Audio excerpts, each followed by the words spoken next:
record. Now, where did I forgot where we left off.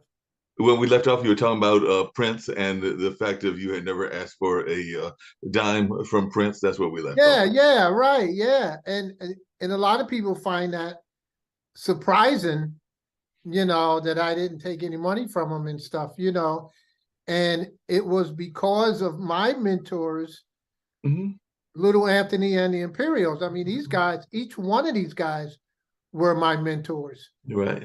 And they said to me, they said, Pepe, when all you do is pass this on, you pass it on, and this is what I was doing. I was passing it on. I wasn't looking, look, I knew how hard it is for a new artist to break in this business. I mean, it's difficult. Right. If you got over 1,000 records that come out every week, I mean, what are your odds that you're going to get play?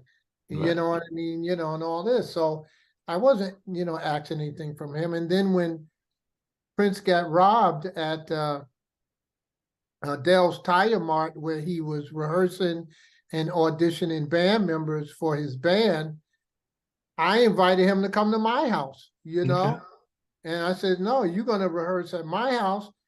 I said, ain't nobody come. Look, I'm from Brooklyn. Ain't nobody going to come in my house and take anything, baby. I mean, that's how we roll.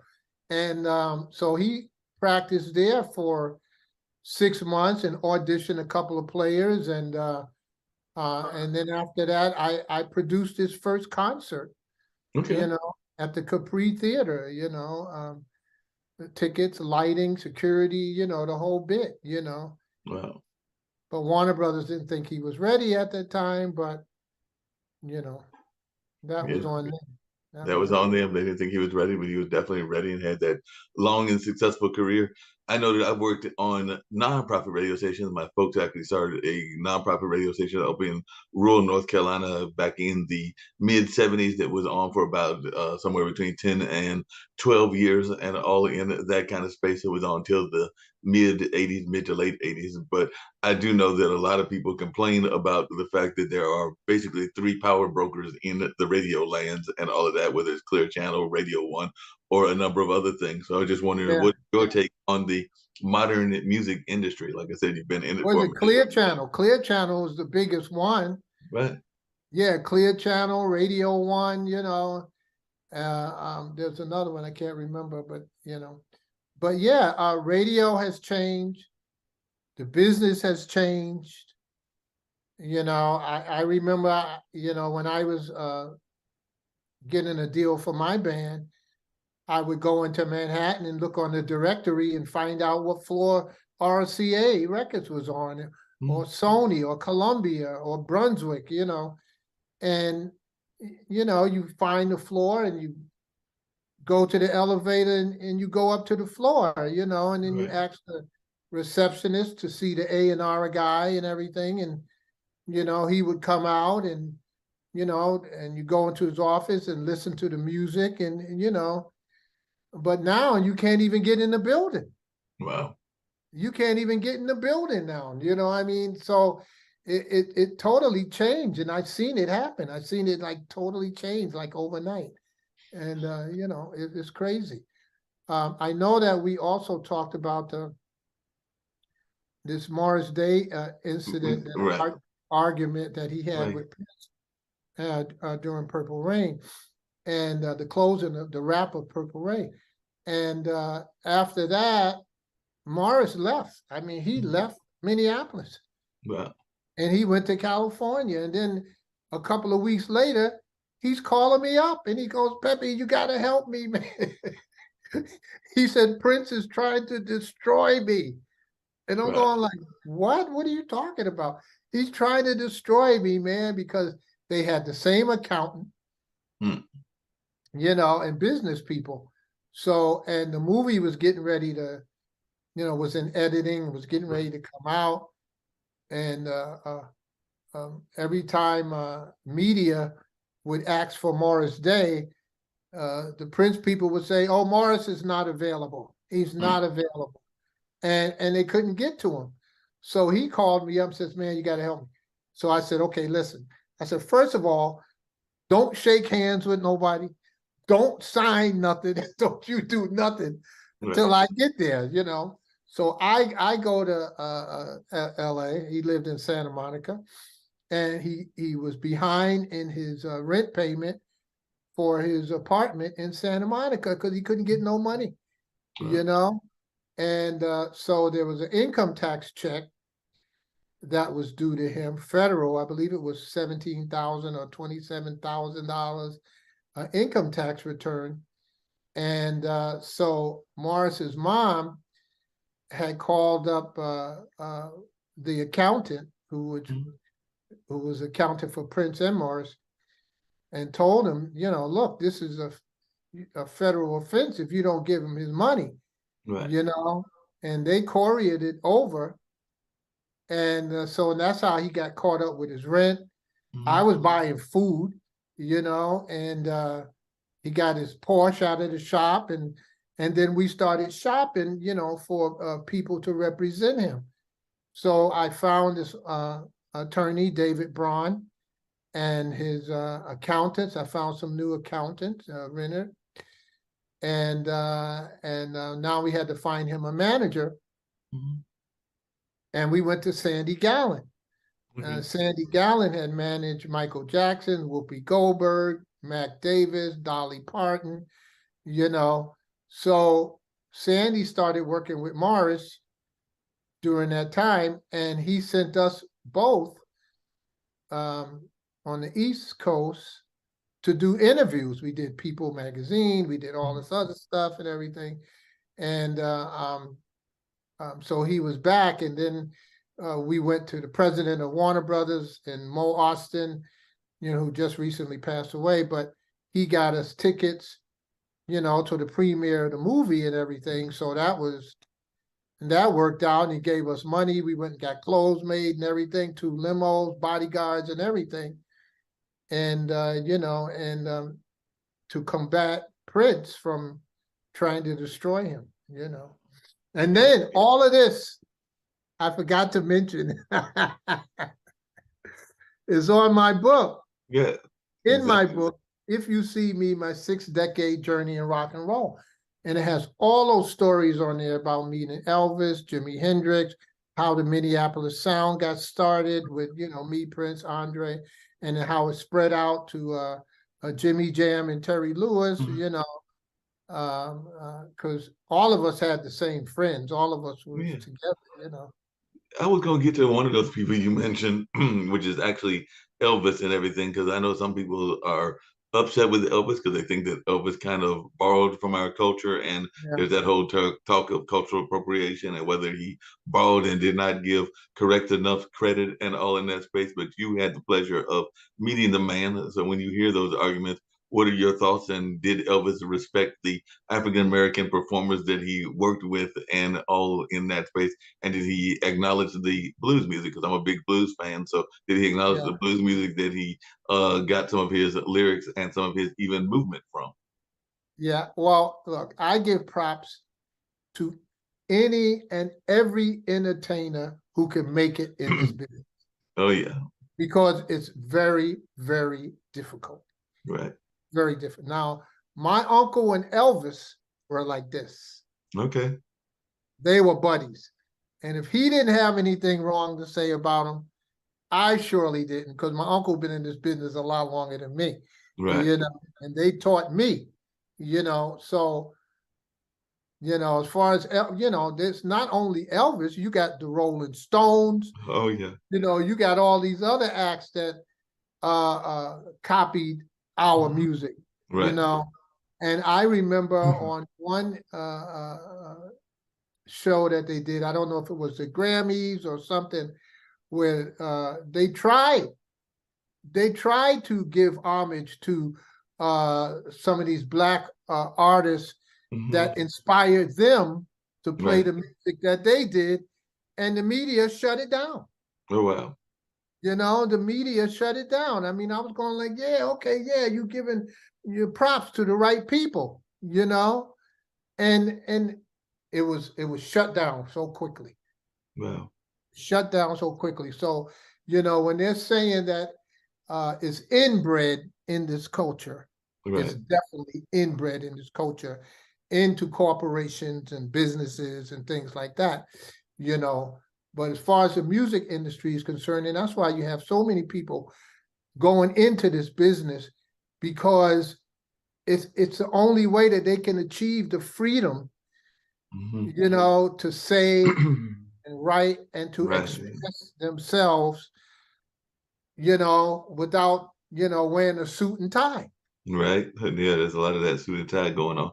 What advice do you give to other folks that are thinking about getting into the music business? Like I mentioned earlier, I know a lot of people are kind of following Prince's footsteps and other footsteps and trying to be more independent and not depend as much on the record labels. I know we've got all kinds of social media. So we got people that are releasing their music through Yeah. YouTube and Reverb Nation and a number of other Right. things that Yeah. are out there. So what is your advice to young people when you see them in your current town and everything, and they're telling you that they want to break into this business that you've been in for decades? So what advice do you give to young? My advice to them is study. Mhm. You have to study. You have to find out why do you have this freedom to write your own songs, to publish your own songs, to have your own label, you know, where did it come from?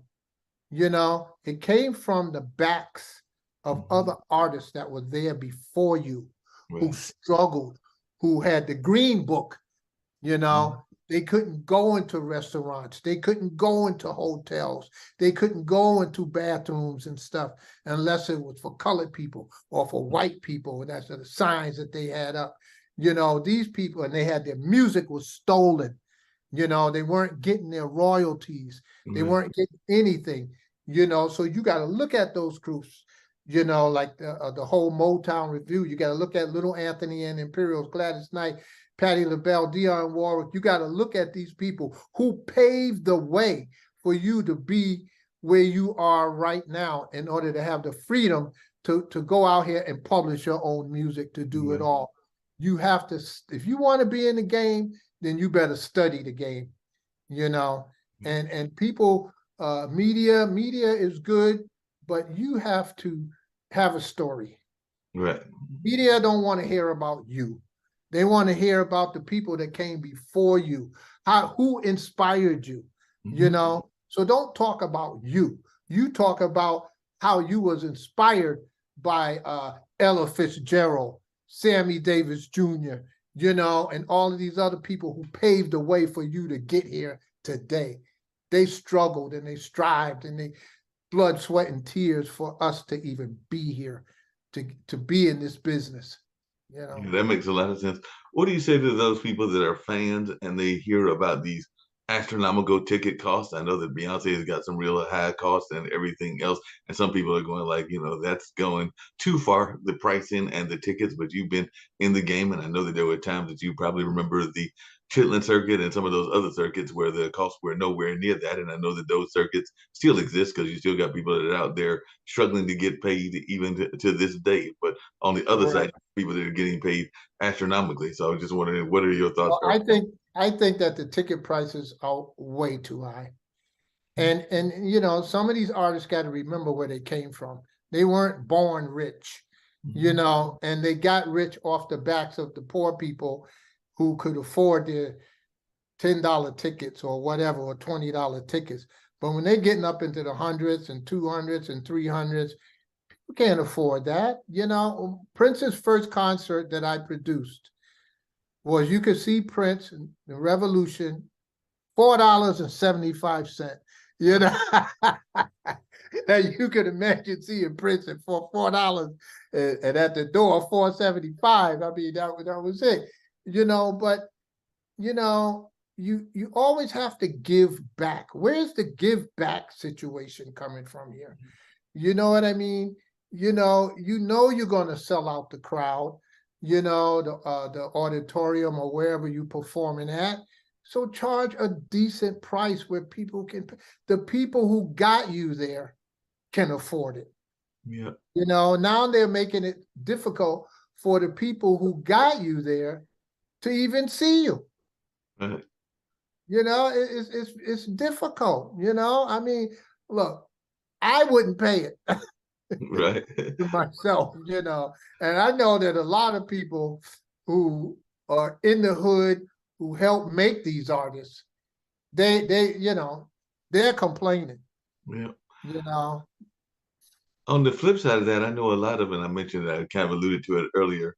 A lot of artists don't feel that they don't get paid their worth, and a lot of times, even if you've been in the game for a while, you get festivals and other things that want you to pay for little, pay for nothing. Sometimes they want you to pay for the door, pay for things around that space, or they don't want to pay you your worth. So I was just wondering, what are your thoughts when you hear artists that have been in the game for a number of years and festivals want to, pay them little to nothing, or don't think of the music as being important, or they don't want to pay them their just dues or even a Yeah. competitive rate. So I was just wondering, what are Well, your what, thoughts? you know, first of all, how do you put it on your worth? How do you put a number on your worth?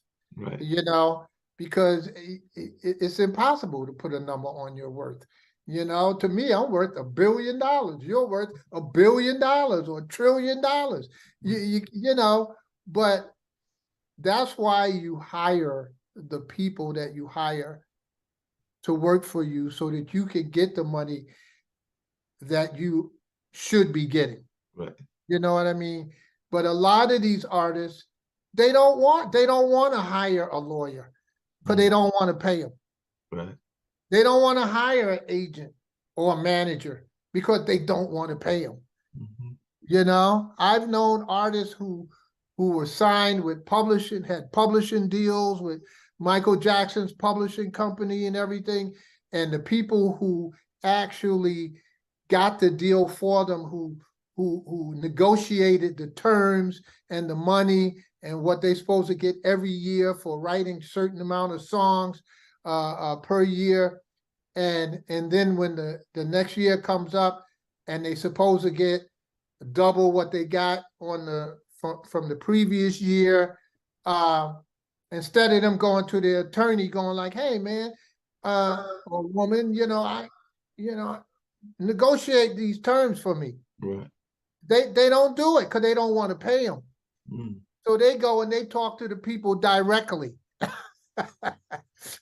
And they spend hours and hours and hours on the phone with these companies directly, and they come out with getting enough money just to pay the taxes on their last money, Wow. and they're not getting it and stuff. So you gotta hire the right people to work for you. No, that makes a lot of sense.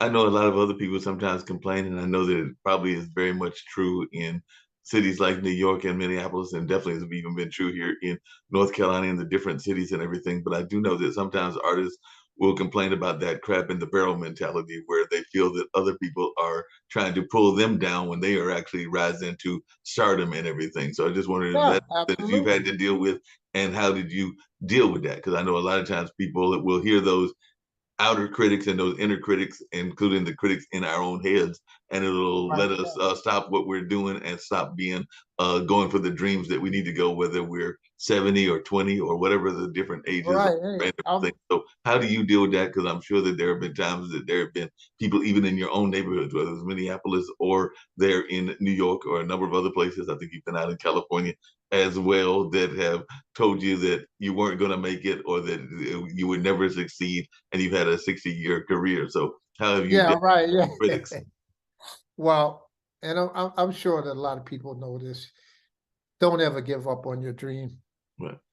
Don't ever give up. I worked jobs that I didn't want to, in order to pay for studio time. Mhm. Working in factories, working for pizza companies, not delivering, but working, making the damn pepperoni and stuff, and cutting that stuff up and everything. So stick to your dreams and stuff. And there were a lot of people who wrote books on Prince, at the very beginning had said to me, hey, you need exposure, and we can't pay you for this and that and that and that. And yes, there was a time when you do need that exposure and stuff, and you do it for nothing, just to be in the book. But now being that you've done so many of them and you got the exposure and they still trying to play the same game, hey, you can get exposure. And I go like, look, hey, I got exposure. What I need to do is eat now, okay? Right. I gotta eat. I got to pay my mortgage. I got kids I got to take care of and stuff like that. So you're going by your own risk at that point, you know. But if you know your worth as far as your content, Mm-hmm. and they need that content, then you can negotiate a price for interviews or Right.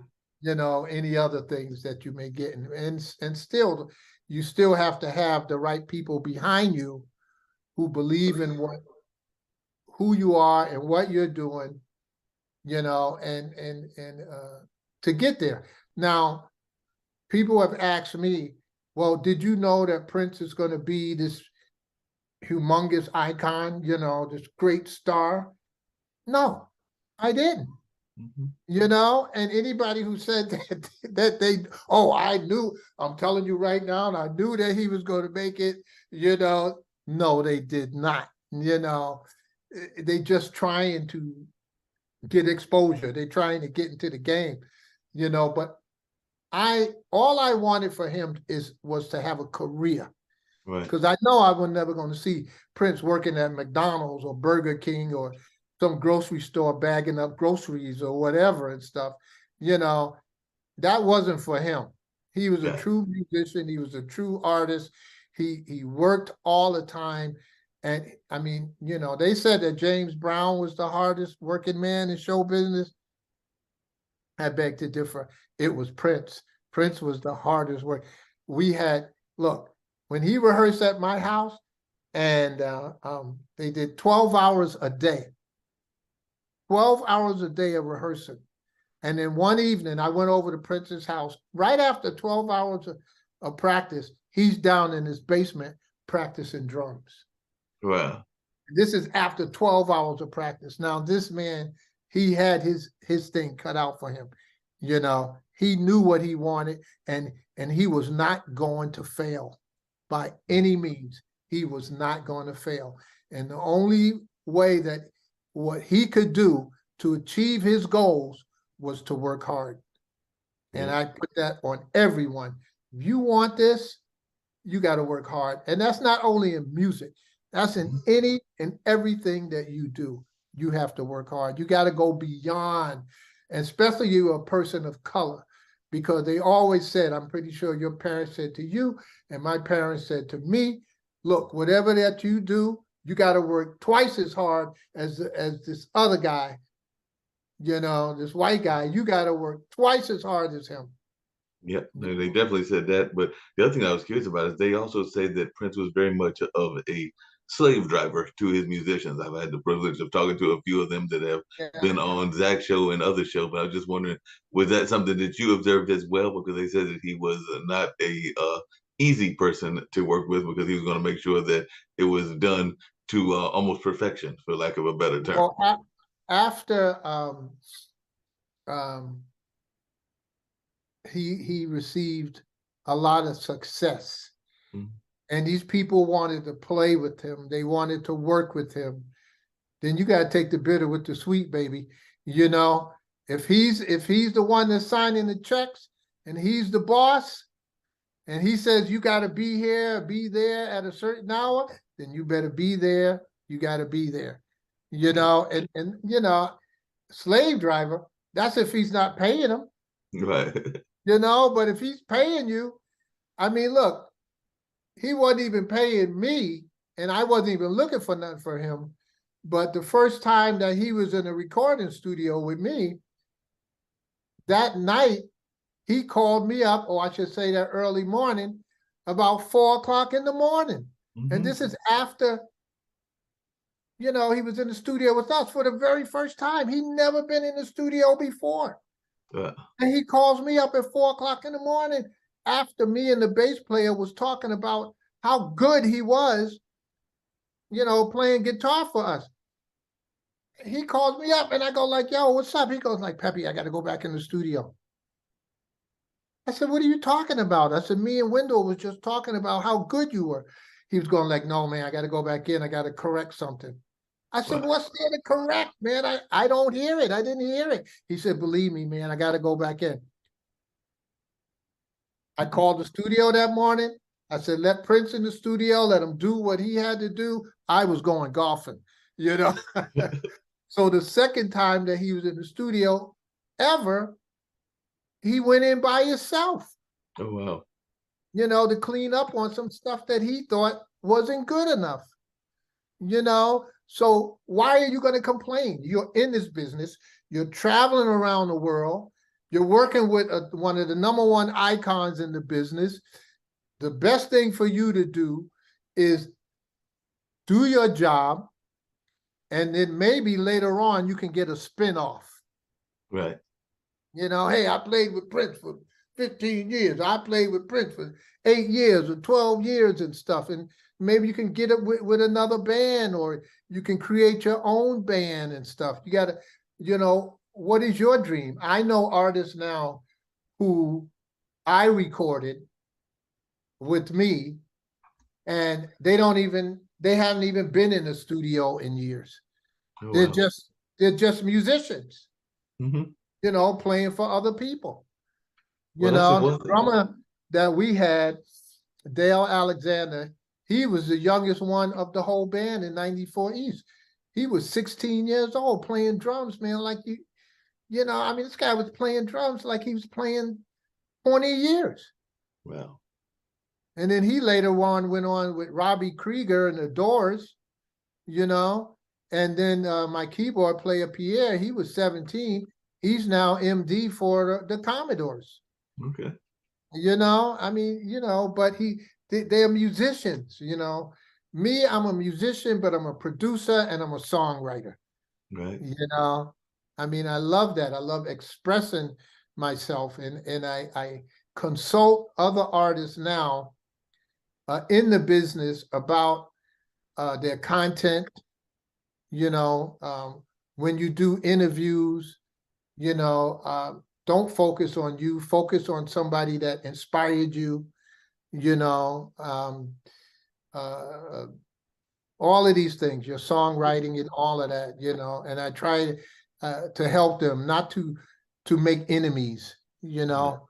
That makes a lot of sense. I know a lot of these artists, including both old and new artists, are looking at some new forms of revenue. And I just wondered if you've been exploring or even thinking about this whole NFT space, because I do know that that is something that more and more people Yeah. are looking into. And I was just wondering, is that something that you think is a legitimate way of making money in the music industry, or is it something that you are a little bit cautious about? Well, you got to be cautious about anything when you invest in money, period. But the NFT, non-fungible tokens or whatever they call it, you know, it's good. I think that is good. But like again, you just can't jump in it and expect all of this windfall that's going to come in. So, you know, once you get on that, how do you draw the people that you're on it? You Right. know, what do you have that they're going to come and buy your pictures or your music or whatever? How are you going to get these people to know that you're out there? So to me, it's no different than radio. Right. You know what I mean? I mean, you could put out a record and it's released on Tuesday, and but how are you going to let the people know that your record is out there, you know, without marketing and promoting? So you still, nevertheless, whether it's NFT or radio or anything, you still have to market and you have to promote it. And to promote it properly in these days in America and stuff, you know, it's going to cost you some money. You Yeah. know, a lot of people don't want to pay that money, or they don't have it to pay, you Well, that's one of know. the things that's curious about. I know a lot of people complain about within the minority community that we have all these folks that have made tons of money, but we don't really have that much of our own distribution system and or our own labels. Of course, we all know the success of Motown and Berry Gordy, and we know some of the other success, but comparatively speaking, we don't have as much. And definitely in the movie industry, there are barely any. Well, there's Tyler Perry, but there's not as many as some of the other cultures. So I was just wondering, is that a mistake that you think that Uh-oh. we've made, that we actually need to get more on the business? Yeah, we have to start these businesses. We have to have our own distribution companies. We got to have our own labels and things like that. We have to do it. I mean, I have my own label, but it's still difficult. I started one of the greatest artists of our time, Right. and it's still difficult. Gotcha. Well, tell our listeners around the globe about your label and maybe even some of the artists that you have on your own label, because the folks that are watching, including some folks that are in that investment space, maybe knowing about the label and who you've got handling. And I know you said you've got some of your own music on your label, but I'm sure folks would be interested in knowing who some of the artists are that you're working with and the name of the label and how the label is going. Yeah, well, the label is Rio Deal, Reodeo. And if you say that 3 times fast, it's the Rio Deal, Rio Deal, Rio Deal. And we were distributed by E1 Entertainment, and now we're not. So we're looking for distribution, but we can put out records, music all over. We can produce. I have my own studio where we can produce. I have E-Class on my label. He's a gospel hip hop artist. Mm-hmm. Of course, my music on there, 94 East. We got Monet Love, who was a single artist on our label. We also have Michaela Lockhart, who was on our label. She's now on the traveling tour with Hamilton, and she's real good. And mainly I do a lot of consulting. So you can get in touch with me through pepemusic.com, and we will consult and help you to get more success in this business and what you have to do. And we try to tell our clients not to make enemies out here, because that enemy that you make today might be president of a record label tomorrow. And so you have to be humble as much as you can. I've worked with a lot of artists who just talked about them, like they were the biggest thing, and they never made it, Right. but it's luck of the draw too, being at the right place at the right time. There's no guarantees, just like in life, you never know. You can get hit by a bus, a car, a train, a plane, or anything. It's the luck of the draw. So you just try to do the right thing. You try to have good content that's going to inspire someone that can catch on to what you're doing and what you're saying, and pray. You got to do it, man. No doubt about that. How important do you think it is to have faith in your musical and entertainment journey? Because you just mentioned that, and I know you mentioned church earlier. So how important do you think it is to have journey and in your entertainment and business walk? Yeah, well, you have to have faith in what you're doing. In other words, if you don't believe in what you're doing, nobody else is going to believe it. If you're doing it just for the money, that's not it. You got to do it for the love that you have for your craft, no matter what it is, whether you are a lawyer, a doctor, or whatever, but as a musician, you have to believe in what you do, and you have to practice. Mm-hmm. You have to practice, because the times that you're not practicing, somebody else is. They might want it bad than you, so you have to have the faith that you can do it. Hang in there. And if you see other people who you feel that are less deserving as you are, and you're going like, well, how did that person get there? How could they do it, man? And that person sold drugs. That person did this. That person did that. you can't dwell on that. You just have to keep doing what you're doing, and your time will come. But when your time comes, you have to be ready. You have to be ready. If someone say, "Hey, what do? You go, "Oh, I'm a songwriter." Oh, cool. Can I hear any of your stuff? Well, I don't have anything right now, but I could send you something. No, that's not good enough. They say, "Can I hear something now?" Yeah, sure. Give me your email address. I'll send you 3 tunes right now, that I just finished, or things that I have. You have to be ready all the time. Yeah, that makes a lot of sense. There's a lot of temptations within the music industry, and I know you mentioned that earlier and everything, including some of those that your uncle and others went through, whether it's drugs, whether it's the women, whether it's a number of other things in that space. So I was just wondering, what advice do you give to people to go on that journey but resist those temptations? Because I do know that those temptations can be very much tempting and everything. Yeah, So yeah. No, they're very tempting, but you have to stick to what you believe in.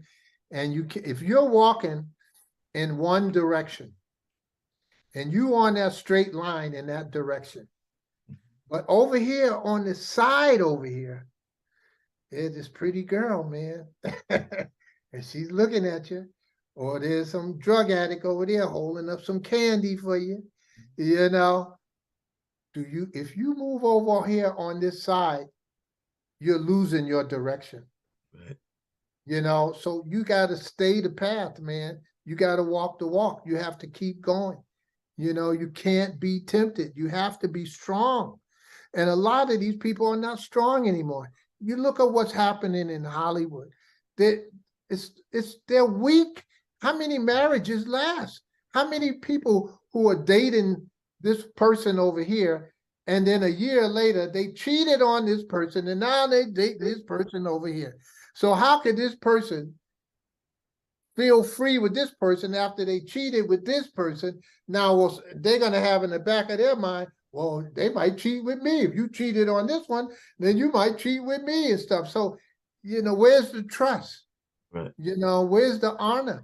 Where's the respect? Mm-hmm. So if you pick somebody that's going to be your partner, don't get in it so quickly. Make sure that this is your partner. You got to talk about anything, everything, to make sure that this is the person that you're going to be with for the rest of your life or for whatever, but you can't stray from your point. There are a lot of artists who have been on a right direction, and they got some girl pregnant, or the girl got pregnant, from some other guy or whatever, and the whole career is gone because they got kids now, and then you got to take care of your kids. And so now your dream is gone.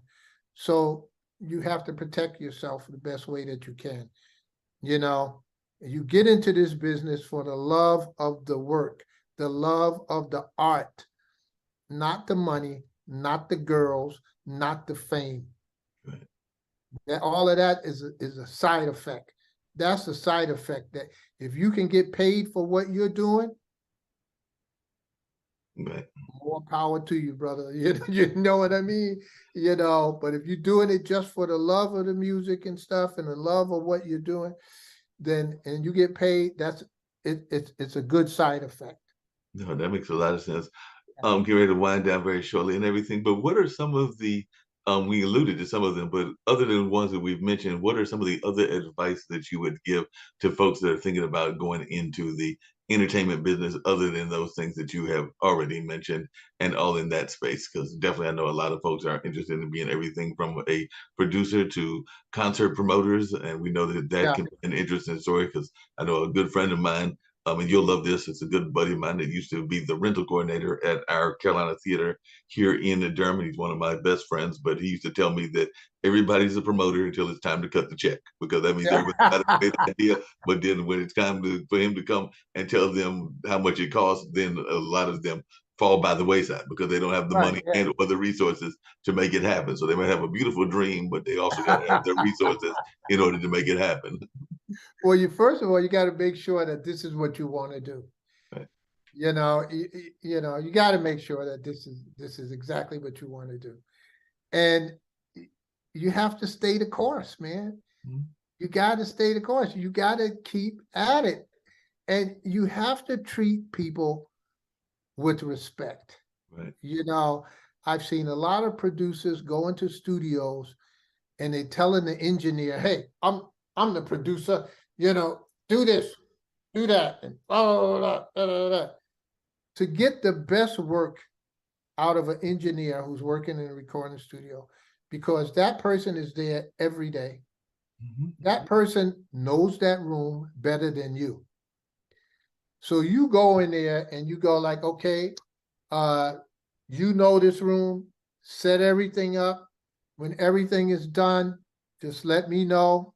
If you need anything, just let me know. I'll be in another room, you know, or I'll be on the couch taking a rest or something. Yeah.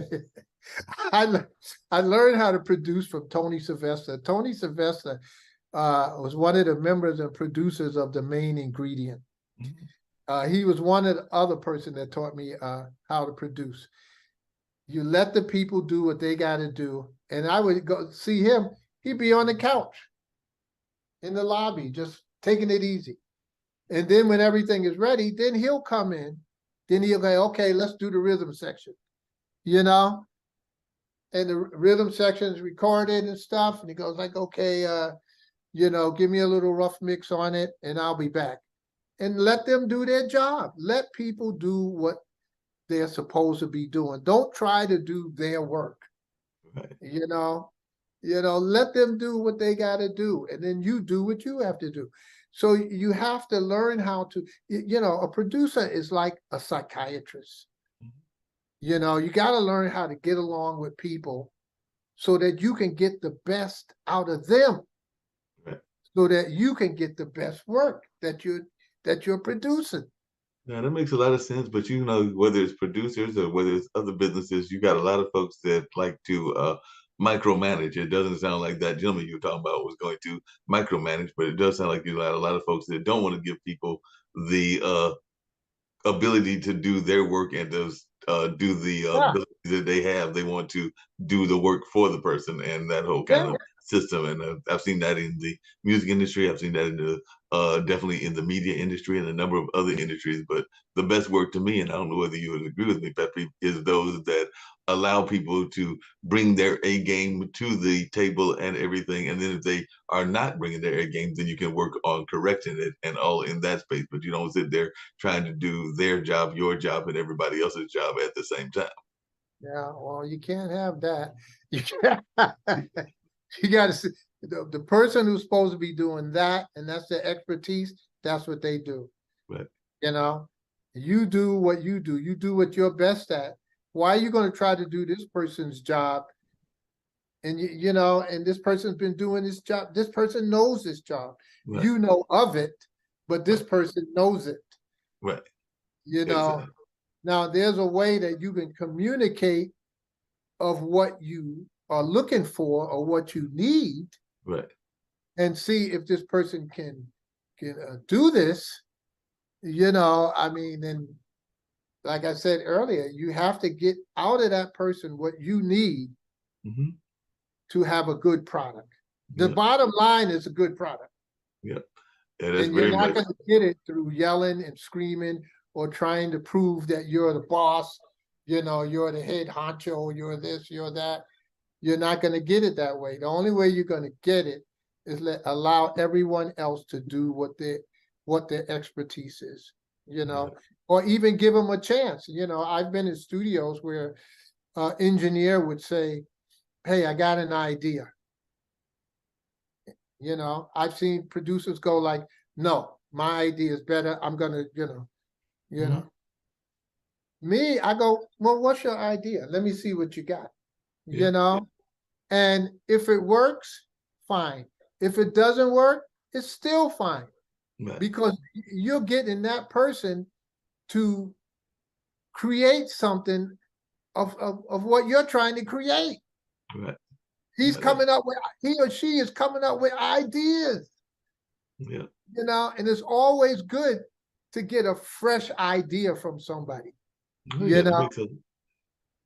that makes a lot of sense.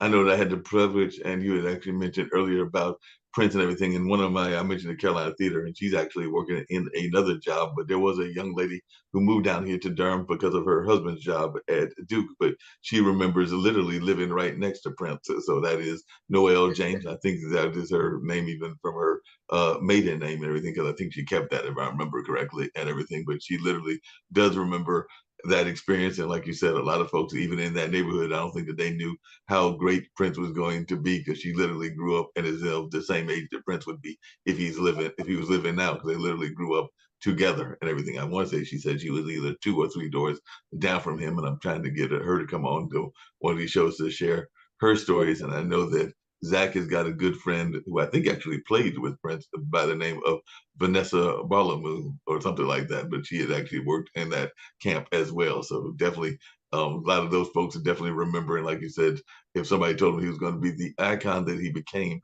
a lot of folks would not have believed that at that time. So Yeah, they wouldn't believe it. They wouldn't yeah. believe it, you know? His manager, his first manager, um, I went to his office one day and I said, how come you're not doing manager duties like what you're supposed to do? Now, yeah, he helped Prince get signed and everything. I'm not taking that away from him. He did good by him. But now that he's signed, he needs you to do this. And he told me, he said, well, because he had another company that he was working at. And he says, why should I leave my company for somebody who probably won't make it? Hmm.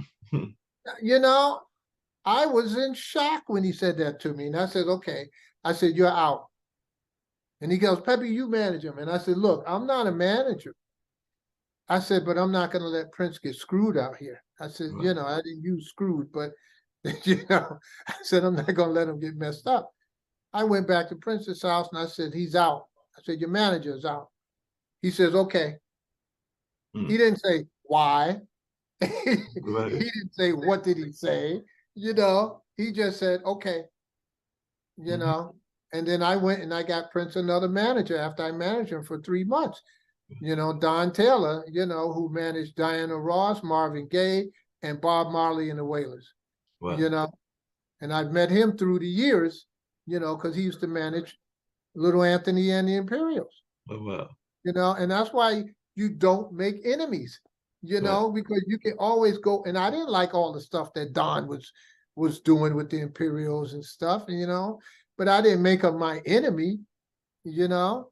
I mean, I wouldn't have been able to go back to him, if I would have made him my enemy. But along those same lines, are you sometimes surprised? Because I know a lot of people are oftentimes making contacts. They say that making contacts is one of the most important things in business, along with what you've alluded to before, which is communications and making sure that you are having good communications with your clients and or the vendors and a number of other people that you work with and everything. But I do know that a lot of times in the music industry, whether you're in New York, California, North Carolina, Florida, or wherever, even overseas, a lot of us gather a lot of contacts, but I don't know that there is enough follow up. It sounds to me like all during your 60 years, you have done a good job of follow up and even maintaining relationships with these people. But I do know that even myself have been guilty of sometimes making some amazing contacts and not doing the follow up. So, how important do you think it is to one, create the contacts, and two, maintain the follow up?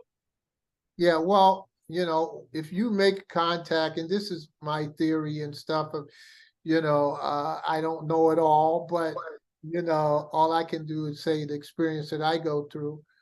And if you make a good contact, then you must stay in contact. Yeah, That's it. exactly. As simple as that, twice a week, you know, Right, 3 times a week. Even if you just talk saying hello.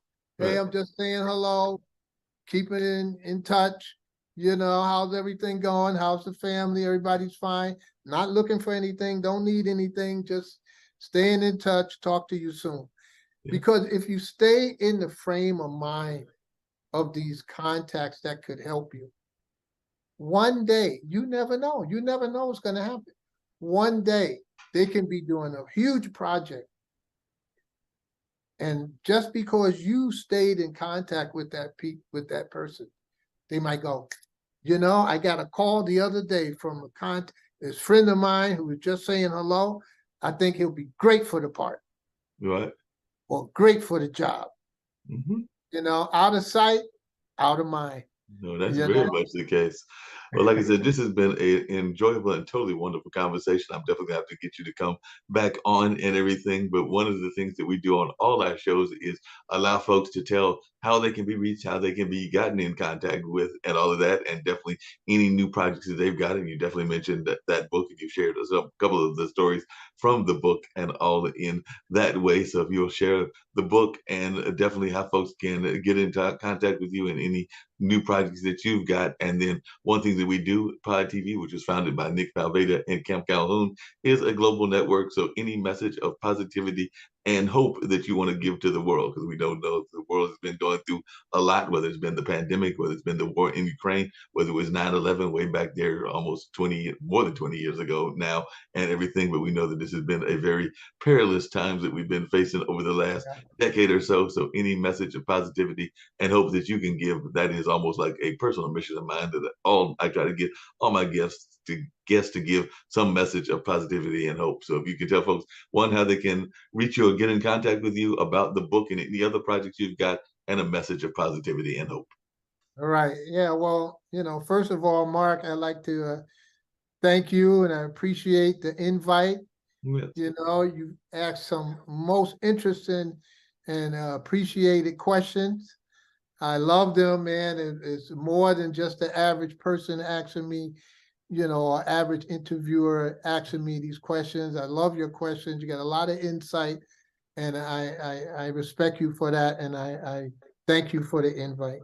I love that. And as far as people getting in touch with me, you can reach me at pepemusic.com and get my book, If You See Me, My 6-Decade Journey in Rock and Roll. The foreword was done by my uncle, Clarence Collins. He's a Rock and Roll Hall of Famer from Little Anthony and the Imperials. Got some great stories in there as well. To move on to tell people about the positive thoughts and everything, I remember reading a book years ago. I must have been 12 or 13 years old. And that book, the title was The Nature of Positive Thinking. And I know that a lot of people get upset and they, don't know how to react to that, as well as I did it in my earlier years. But what I learned from that is the nature of positive thinking is not to dwell on the negative. Mm-hmm. No matter what happens in your life, you think about flowers, you think about the birds, you think about your children, you think about people, you think about sports. You always think about something positive rather than to dwell on negativity that'll help pull you out of where you've been or where you are, the frame of mind that you are. So my doors are always open. You can reach me, like I said, at pepemusic.com. I'm consulting a few artists right now and trying to help them to build careers in the business. And, and just for some of these rappers out here, just because you hear someone else cursing and saying bad things and having success by doing so, that doesn't mean that you have to do it. Right. There's other ways to be hard without cursing or using certain words. There's other ways. And songwriters, there's so many ways that you can say, I love you, and you have to find the right combination, so that people can identify of how you say it. Right. Yeah. That's it. Well, that makes a lot of sense. And like I said, I definitely hope that you will make a return trip on the Pod TV network. And like I said, I'll definitely reach out to Zach and some other folks. But I have thoroughly enjoyed this conversation. I hope that you'll come back and we'll explore some more in the other parts of your journey. And definitely, I would love to have you come back on whenever you're available. But I know that this has been a thoroughly enjoyable conversation for me. And I've learned a lot about some icons that I didn't know about because you had the pleasure of meeting them. So to hear their stories from the lens of you as a child and you as an adult has definitely added a lot to my thoughts around some of those icons. So I definitely appreciate it. And I definitely look forward to hopefully a return trip in the not too distant future. Absolutely. I'll be glad to. Peace and love, brother. Peace and love. All right. Thanks a lot.